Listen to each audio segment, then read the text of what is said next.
भाग्यमा भए विदेशको भिसा फेरि पनि लागिहाल्छ नि। तर मेरो छोराको बाल्यपन कहिल्यै फिर्ता आउने छैन। म विदेश जान नसकेर यहाँ रोकिएको होइन। मैले आज पनि चाहियो भने उड्न सक्छु, म जान सक्छु।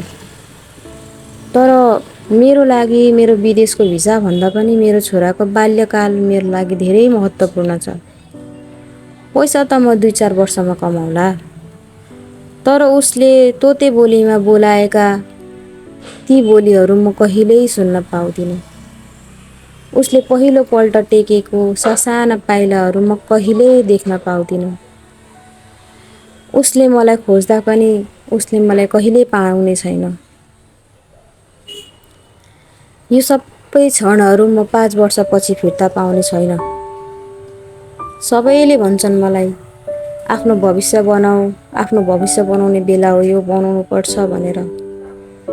तर मेरो लागि मेरो छोराको यो बाल्यपन नै मेरो सबैभन्दा ठुलो भविष्य हो।